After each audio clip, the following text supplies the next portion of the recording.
지난주 강의 설교이기 때문에 여러분들이 지난주 부분을 조금 이렇게 제가 항상 복습하면서 넘어가도록 하겠습니다. 왜냐하면 여러분들이 굉장히 총명하시고 모두 들은 것을 다 소화하시고 외우고 있을 줄 제가 절대로 믿지 않기 때문에 중요한 부분을 한 번 더 언급을 해드리겠습니다. 우리 지난주는 바울이 여러 가지 어려움과 염려 가운데 있는 빌립보 교회에 고난의 관점에서 4가지 메시지를 전해주었다고 말씀을 드렸습니다. 첫 번째는 뭐였죠? 고난의 축복에 대해서 말씀을 드렸죠. 바울은 자신이 매여 있는 것이 오히려 복음의 진전을 가져왔다. 이것이 하나님이 주신 축복이지, 이것은 분명한 축복이다. 이렇게 강하게 주장했던 거죠. 두 번째 바울의 메시지는 고난의 기쁨이었습니다. 갇힌 자로서 자신을 바라보지 않고 우리들의 삶의 구원의 문을 열어주신 예수님을 바라봄으로써 바울은 주체할 수 없는 그 영적인 기쁨을 누렸던 겁니다. 세 번째는 뭐였죠? 고난의 은혜였습니다. 바울은 자신의 매임에는 분명한 하나님이 주시는 이유가 있다고 생각했어요. 그곳 가운데는 뜻이 있다고 생각했던 거예요. 그래서 비록 그가 갇혀 있음에도 하나님은 로마 교회에 엄청난 부흥을 주기 시작한 거예요. 마지막 4번째는 고난의 신비로움입니다. 그래서 정상적인 사람들이 해석하기 힘든 거죠. 왜냐하면 대부분의 어려움을 당하는 사람들을 보면 그들의 신앙과 그들의 삶이 이렇게 점점 퇴보해 가는 걸 볼 수 있습니다. 멈춰 있는 것만 해도 잘 버틴다 이렇게 얘기할 수 있는데 오히려 바울이 고난을 통해서 오히려 축복의 역주행의 삶을 살아가는 거예요. 왜냐하면 바울의 가침은 많은 사람들에게 이런저런 이유로 영적인 좋은 자극을 주었습니다. 자, 바울을 존경하는 사람들은 바울의 삶에 자기 자신을 대입시키는 거예요. 그리고 영적인 동기부여를 받습니다. 함께 죽으면 죽으리라는 그런 각오로 예수를 전하는 많은 사람들이 일어난 거예요. 반면에 바울의 매임은 반대자들에게는 좋은 소식이 된 거죠. 굿뉴스가 된 겁니다. 그들은 바울을 모함할 기회를 계속 엿보고 있었는데 바울이 옥에 갇힌 후 2년, 3년이 지나도 풀리지 않자 이제 자기 자신들이 만든 뉴스를 전파합니다. 소위 가짜 뉴스입니다. 바울의 매임과 갇힘은 바울이 뭔가 하나님 앞에 잘못했을 것이다. 이렇게 바울의 리더십이 약해진 틈을 타서 자신들이 교권을 장악하고자 했던 거죠. 자기의 탐욕들이 드러나게 되어 있습니다. 이처럼 우리는 한치 앞을 못 보면서도 하나님의 사람들과 하나님의 교회를 향해 잘못된 비난과 판단과 행동할 때가 너무나 많은 거예요. 그리고 우리들의 삶조차도 여전히 하나님의 시각이 아닌 저와 여러분의 좁은 시각으로 보니까 우리는 그 고난의 프레임에서 빠져나올 수가 없는 거예요. 이 프레임이란 게 얼마나 단단한지 아세요? 가장 중요한 것은 저와 여러분의 신념과 이데올로기 사상이 아니에요. 철학이 아니에요. 우리는 신앙이 가장 우선인 거죠. 신앙의 눈으로 세상을 바라보고 사람을 바라보고 사건을 바라봐야 정확하게 하나님이 원하시는 길을 갈 수 있는 거예요. 조금이라도 우리가 균형을 잃기 시작하면 우리는 하나님이 원하시는 그 길을 이탈하게 되는 거예요. 탈선하게 되는 겁니다. 오늘 본문은 바울의 비장한 고백으로 시작하고 있습니다. 우리 1장 19절에서 20절을 한번 읽어보겠습니다. 1장 19절에서 20절 시작. 너희의 간구와 예수 그리스도의 성령의 도우심으로 나의 구원, 나의 간절한 기대와 소망을 따라 아무 일에든지 부끄러워하지 아니하고 지금도 전과 같이 온전히 담대하여 살든지 죽든지 내 몸에서 그리스도가 존귀하게 되게 하라는. 자, 내가 살든지 죽든지 내 몸을 통해 그리스도가 위대하게 되는 것이다. 어떻게 하면 고난의 그 한가운데 있는 사람이 이런 위대한 신앙 고백을 할 수 있을까요? 바울은 지금까지 항상 그랬듯이 어떤 상황 속에서도 우리 주님의 복음을 부끄러워하지 않았어요. 담대히 선포하면서 살든지 죽든지 자신의 존재 전체를 통해서 예수님을 이름을 높이려는 그런 기대감으로 살았던 거예요. 그리고 그런 마음으로, 그런 소망으로 자기는 재판에 임하겠다. 동시에 이 재판은 하나님 손에 있기 때문에 나는 반드시 무죄 석방되어서 너희들 품에 가리라 라는 그런 믿음의 고백도 함께 포함되어 있는 거예요. 동시에 불안해하는 그 성도들을 향한 영적인 조언도 놓치지 않고 있습니다. 이렇게 얘기하는 거예요. 사랑하는 빌립보 교인들아, 너희들도 나처럼 복음을 전하다 보면 당연히 여러 가지 어려움을 이렇게 겪게 될 것이다. 예수로 인해 너희들이 핍박받을 수 있고 나처럼 재판정에 설 수도 있다. 하지만 그때 절대로 세상의 법정과 타협하지 말라. 끝까지 너의 믿음을 지켜라 라고 하는 거예요. 만약에 그렇게 된다면 그리스도 안에 있는 그 약속의 그리스도 안에 있는 약속이 저와 여러분을 지키고 보호해 줄 거라는 거예요. 즉 바울은 성령님께서 자신을 도와주셨듯이 너희들도 도와주리라라는 것을 지금 확신 가운데 얘기하고 있는 겁니다. 또한 이러한 감옥 속에서의 바울의 확신에 빌립보 교인들이 하는 그 중보 기도에 대해서 얼마나 큰 위로와 힘이 되고 있는지를 같이 얘기하고 있어요. 우리 19절에 보면 너희들의 간구하라고 분명하게 언급을 하고 있는 거예요. 내가 이렇게 풀려날 수 있는 믿음 안에 확신을 가지고 있는 것은 너희들이 나를 위해서 기도하고 있다라는 거예요. 그렇습니다. 우리가 합심해서 그리스도 안에서 형제 자매를 위해 기도할 때 하나님은 권능으로 역사하는 거예요. 그래서 기도가 중요한 겁니다. 우리 자신만을 위해서 기도하는 것이 아니라 우리는 서로를 위해서 기도해야 되는 거예요. 교회를 위해서 기도해야 되는 거예요. 나라와 민족을 위해서 기도해야 되는 거예요. 하나님이 기뻐하시는 기도는 우리 자신만을 위해 기도할 때도 물론 기뻐하시지만 우리보다 더 힘들고 어렵고 연약한 사람들, 그 사람들의 영혼의 구원을 위해서 우리가 중보하는 그 시간을 하나님은 소중하게 여기시는 거예요. 또 그 기도는 반드시 들어주시는 거예요. 그래서 포기하지 마십시오. 기도 응답이 안 된다고 여러분들이 의심하거나 불안해하지 마십시오.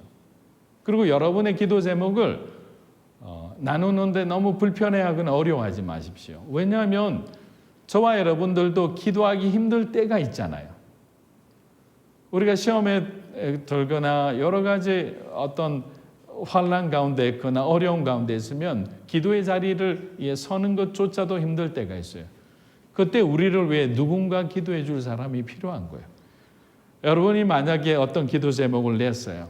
그런데 여기 계신 모든 성도들이 한 마음으로 간절하게 눈물로 여러분을 위해서 기도한다고 생각해 보십시오. 얼마나 큰 힘이 되겠습니까? 이는 세상이 줄 수 있는 그런 위로가 아닌 거예요. 하나님이 함께 하시는구나. 하나님이 우리 이 여러 가지 환경 가운데 하나님이 개입하셔서 역사하시리라는 그런 믿음들이 자꾸만 오기 때문에 더 이상 우리는 불안해하지 않는 거죠. 담대할 수 있는 거예요. 베드로도 자신이 옥에 갇혔을 때 제자들과 교인들이 자신을 위해 기도해 주는 것을 깨달았습니다. 그리고 풀려나자마자 베드로가 가장 먼저 간 곳이 어디입니까? 자신을 기도해 준 바로 그 성도의 집으로 달려갔던 거예요. 자, 사도행전 12장 3절에서 5절, 우리 11절 말씀을 한번 보겠습니다. 시작. 유대인들이 이 일을 기뻐하는 것을 보고 베드로도 잡으려 할새 때는 무교절 기간이라 잡음에 옥에 가두어 군인 내식인 네페에게 맡겨 지키고 유월절 후에 백성 앞에 끌어내고자 하더라. 이에 베드로는 옥에 갇혔고 교회는 그를 위하여 간절히 하나님께 기도하더라. 이에 베드로가 정신이 들어 이르되 내가 이제야 참으로 주께서 그의 천사를 보내어 나를 헤롯의 손과 유대 백성의 모든 기대에서 벗어나게 하신 줄을 알겠노라 하여. 자, 중요한 게 5절 보니까 교회가 그를 위하여, 누구죠? 그가 베드로잖아요. 베드로를 위하여 간절히 하나님 앞에 기도하였더라. 그런데 11절에 그 기도의 응답이 나오는 거예요. 하나님이 천사를 보내주신 거예요. 베드로에게. 악의 무리로부터 벗어나게 해주신 거예요. 누군가가 저와 여러분을 위해서 기도한다면 하나님이 하나님의 천사를 보내주시지 않겠습니까? 우리의 마음을 붙들어 주실 거예요. 여러분들을 모함하고 어렵게 하고 일들이 성사 직전인데 항상 마지막에 막 틀어지는 그런 상황을 하나님이 지켜주실 거예요. 근데 우리는 항상 잘 가다가 마지막 순간에 영적인 힘이 떨어질 때가 있는 거예요. 그때 우리가 힘을 낼 수 있는 게 뭡니까? 기도하는 거예요. 내가 기도하고 누군가에게 이 일을 위해서 기도를 부탁하는 거예요. 그만큼 중보기도의 능력을 체험했던 바울이기 때문에 바울은 성도들의 기도의 부분에 대해서 항상 언급하면서 감사의 인사를 잊지 않습니다. 사랑하는 여러분 자신을 위해서도 기도하지만 우리가 여러분의 함께하는 교우들과 기도가 필요한 분들을 위해서 중보하는 여러분들이 되시기를 주의 이름으로 축복합니다. 저도 늘 하나님 앞에 기도하는 제목이 있어요. 가끔씩 말씀드리지만 그것은 이곳에 계신 믿음으로 사는 교회 성도 여러분들의 삶에 하나님이 주시는 간정이 넘치면 좋겠다는 거예요. 하나님과 동행하는 사람에게는 하나님이 주시는 간정이 넘칠 수밖에 없는 거예요. 또한 우리 교회가 어떤 형태로든지 주님의 영광을 위해 살았으면 좋겠다. 믿음으로 사는 교회라면 예수님의 영광을 위해 살아가는 교회다. 하나님 앞에 간증이 되는 많은 선교와 전도 그리고 어렵고 힘든 사람들을 돕고 섬기는 그러한 교회가 되는 거예요. 만일 우리가 초심을 잃지 않고 예수님 중심으로 살아간다면 저와 여러분의 삶에는 하나님이 주시는 간증이 넘치리라 믿습니다. 빌립보서 1장 20절 우리 다시 한번 읽어보겠습니다. 1장 20절입니다. 시작. 나의 간절한 기대와 소망을 따라 아무 일에든지 부끄러워하지 아니하고 지금도 전과 같이 온전히 담대하여 살든지 죽든지 내 몸에서 그리스도가 존귀하게 되게 하려 하나니. 저는 20절의 고백은 바울은 더 이상 인간 바울로서 이 세상에 대한 기대감이 없는 것이 보여요. 그는 하늘나라 시민으로서 이 땅을 살아가고 있는 거예요. 이 표현이 굉장히 중요한 거예요. 하늘나라 시민으로서 이 땅을 살아가는 거예요. 일반 사람들과 목적지와 지향점이 완전히 다른 거예요. 세상 속에서 세상의 것을 추구하고 살아가는 사람은 절대로 이런 고백이 나올 수가 없습니다. 유명한 신학자이자 목회자인 한 목사님은 이 20절을 이렇게 아주 심플하게 정의를 했어요. 바울은 내가 20년도 살게 되어도 주를 위해 사는 것이다. 그리고 지금 당장 내가 죽는다 하더라도 주님을 위해서 죽는 것이니 결국 다 마찬가지 아니겠느냐. 내게는 예수 그리스도가 곧 삶이요 내 삶이 그리스도다라고 고백하는 거예요. 예수 그리스도가 곧 삶이요 삶이 곧 그리스도다. 바울의 이 고백은 크리스찬과 난 크리스찬을 가르는 구분하는 중요한 신앙 고백이라고 생각해요. 모든 그리스도인들은 예수가 곧 우리의 삶의 주인 되는 그러한 삶을 살아야 되는 거예요. 우리가 살아가는 목적도 누구를 위한 거죠? 주님을 위한 거잖아요. 그래서 항상 우리는 아침에 눈을 떠서 저녁에 잠이 들기까지 늘 하나님과 동행하는데 우리의 영적인 초점을 맞춰가야 되는 거예요. 왜냐하면 그것이 믿는 자들에게 가장 축복된 길인 거예요. 제가 온누리교회 있을 때부터 늘 이렇게 얘기하는 것이 하나 있습니다. 그게 뭐냐면 하루 15분 기도의 기적을 경험하라는 거예요. 아침에 눈을 떴을 때 5분 딱 기도하십시오. 10분도 하지 마세요. 그냥 5분만 하세요. 점심도 5분만 하세요.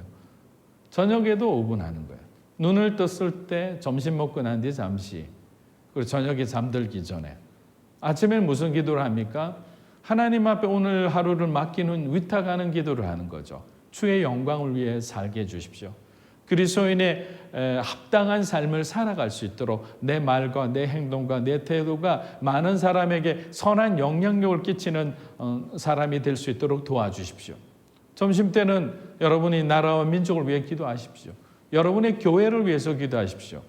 여러분의 직장을 위해서 기도하십시오. 또 여러분이 사랑하는 누군가를 위해서 한번 기도해 보십시오. 그냥 이름만 나열해도 돼요. 저녁에 와서는 무엇을 위해 기도합니까? 하나님 앞에 오늘 하루 있었던 일에 대한 감사, 또 여러분이 실수하거나 잘못했으면 여러분이 실수한 부분에 대해서 회개의 기도를 하는 거예요.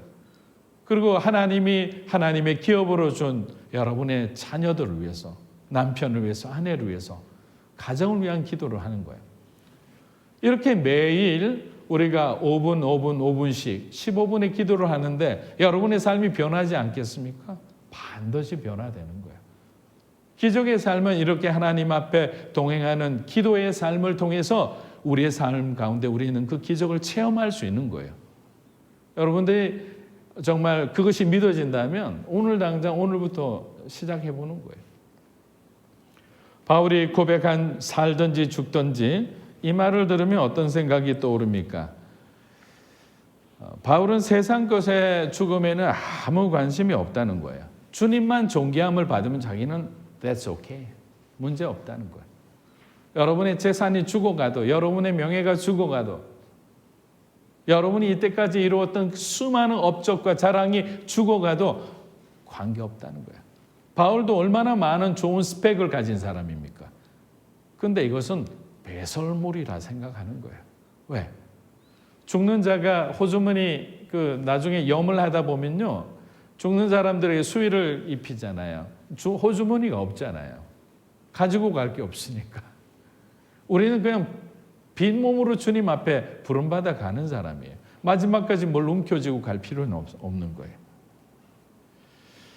저도 특수부대에서 아주 혹독한 훈련을 받은 적이 많았습니다. 여러분들이 잘 믿지 않으신데 저도 잘 믿기지가 않습니다. 근데 인간이 그때 느끼는 건 뭐냐면 극한의 상황에 몰리게 되면 이 전우회라는 거 있잖아요. 이게 너무나 사치스러운 생각임을 알게 돼요. 자기 자신만 생각하게 됩니다. 어떻게든지 이 상황에서 나 혼자라도 살아야겠다는 이기적인 생각뿐이에요. 그래서 군대에서는 전쟁을 앞두고 전우회를 굉장히 중요시 여깁니다. 그 실제 전투에서 전우를 버리고 혼자 살아온 그런 어떤 병사를 적결 처분하는 그런 경우도 있습니다. 그렇게 본보기를 보이면 어떻게 되느냐? 전우의 목숨이 자기 목숨이 되는 거예요. 그래서 마지막 순간까지 자기 전우를 위해서 싸웁니다. 자기 자신을 위해 싸우는 겁니다. 그 부대는 엄청난 전투력이 강해지는 거예요. 왜? 하나가 되기 때문에. 그 연합된 힘이 그 부대를 승리하게끔 만드는 거예요. 신앙도 마찬가지입니다. 우리가 예수님의 그 십자가의 죽음의 사랑과 은혜를 우리가 경험하게 된다면 그분의 사랑이 손에 잡히고 피부에 느껴지고 예수님의 심장 소리가 그 고동 소리가 들리게 된다면 우리는 주님과 한 몸이 되어서 주님을 위해서 우리도 죽을 수 있게 되는 거예요. 바울만 순교한 것이 아니에요. 예수님의 제자들도 순교했어요. 많은 초대교회 지도자들도 순교하였고 심지어는 알려지지 않은 무명의 많은 크리스찬들도 마지막까지 신앙을 지키다 불에 태워 죽기도 하였으며 로마인들의 구경거리로 맹수들에게 잔인하게 죽음을 맞이하기도 했습니다. 예수 믿지 않겠다고 딱 한마디만 하면 살 수 있는데 무엇이 그들로 하여금 죽음을 두려워하지 않게 만들었다고 생각하십니까? 우리가 과거에 커바디스나 십계란 영화를 볼 때 한 번씩 그런 걸 느끼잖아요. 저는 21절에 그 답이 있다고 생각합니다. 빌립보서 1장 21절 우리 한번 읽어보겠습니다. 시작. 이는 내게 사는 것이 그리스도니 죽는 것도 유익함이라. 그들은 철저한 예수 중심의 사람이었어요. 구원의 진리를 발견한 사람이었습니다. 그래서 세상 것이 부럽지도 않고 세상 권세가 두렵지도 않고 심지어는 죽음조차도 그들의 신앙을 멈추질 못한 거죠. 그래서 예수님이 중심이 되는 사람은 언제나 당당합니다. 떳떳한 거예요.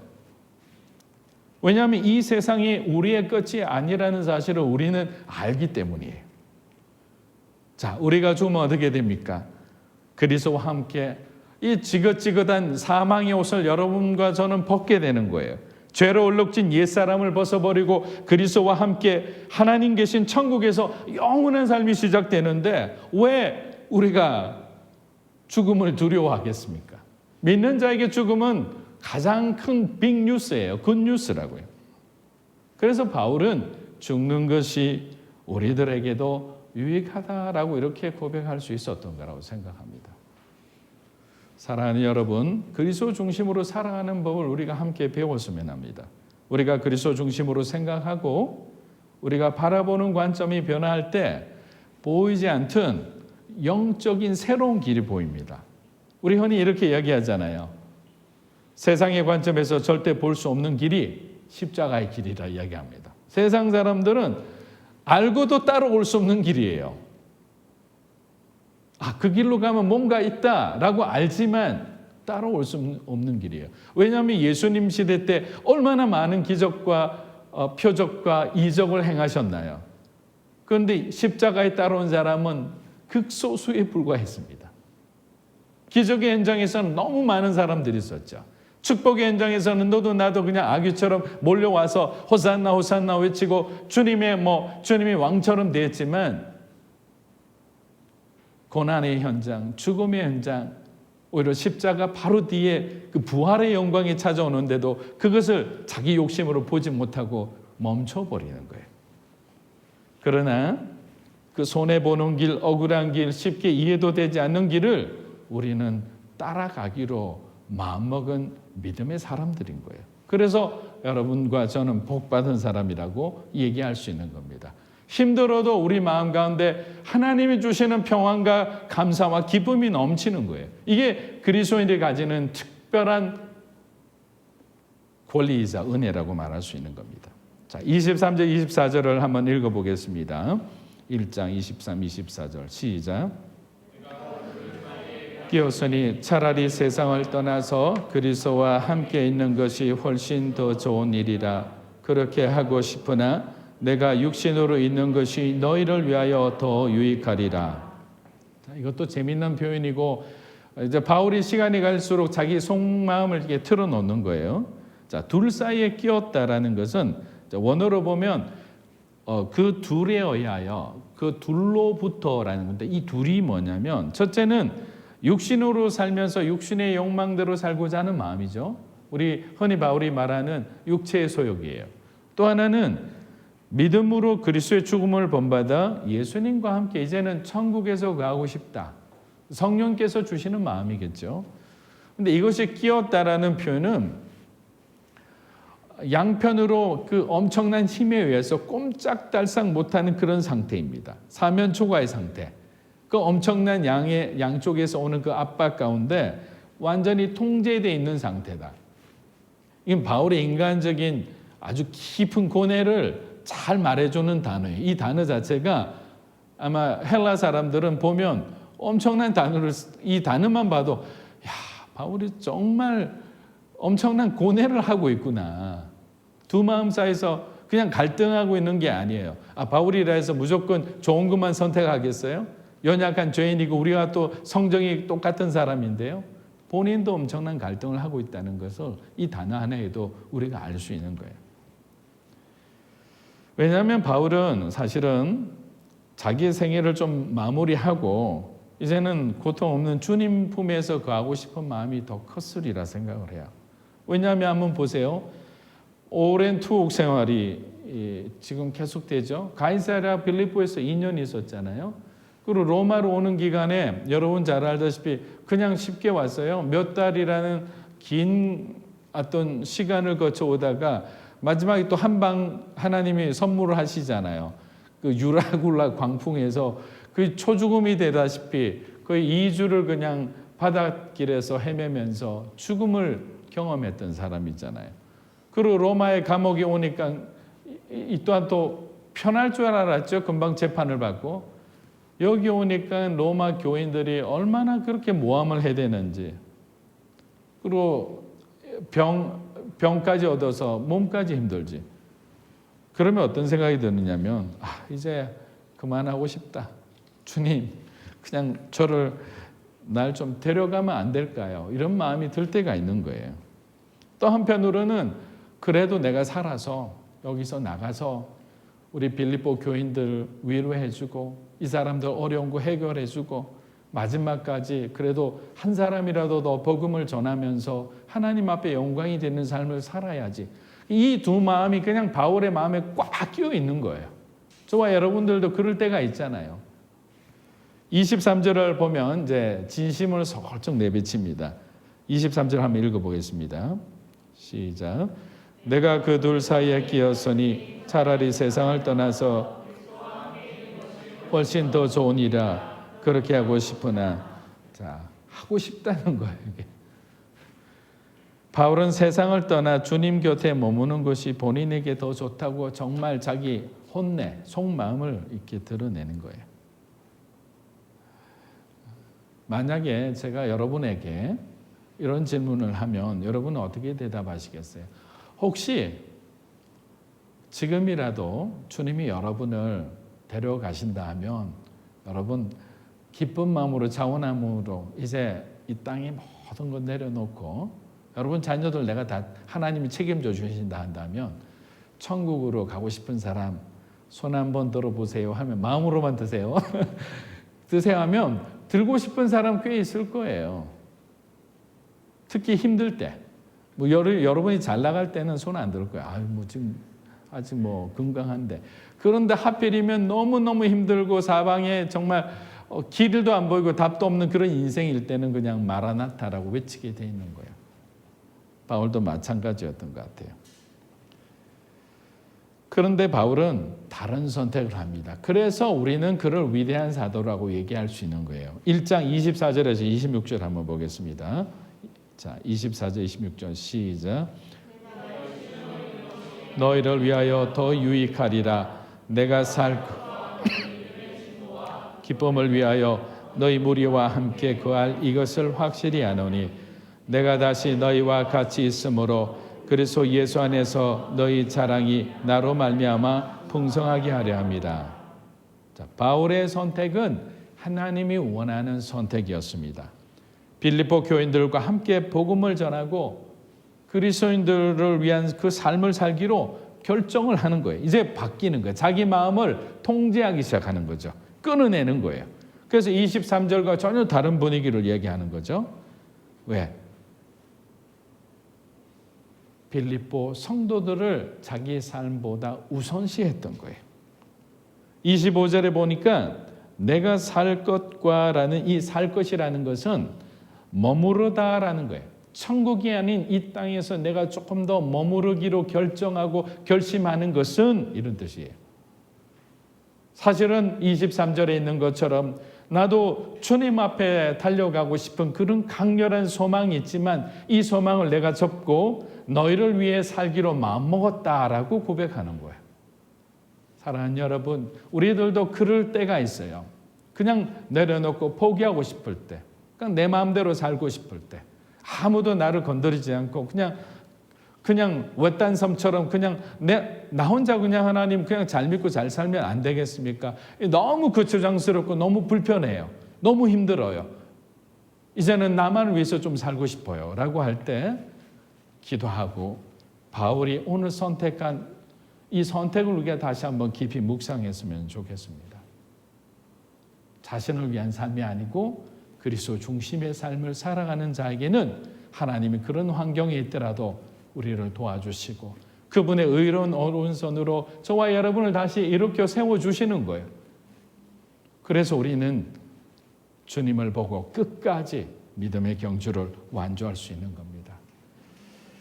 예수가 중심이 되는 삶을 살아갈 때 앞서 말씀드린 처럼 고난의 그 축복을 경험하게 될 거예요. 고난의 기쁨을 경험하게 될 겁니다. 고난의 은혜가 우리의 삶 가운데 펼쳐질 거예요. 그 무엇보다도 세상 사람이 이해할 수 없는 그 고난의 신비로움이 저와 여러분의 삶을 이끌어 주리라 믿습니다. 여러분이 늘 하나님과 동행하는 가운데 예수 중심의 삶을 통해 주님 앞에 영광이 되기를 우리 주의 이름으로 축원합니다. 우리 기도하며 나아갔으면 합니다.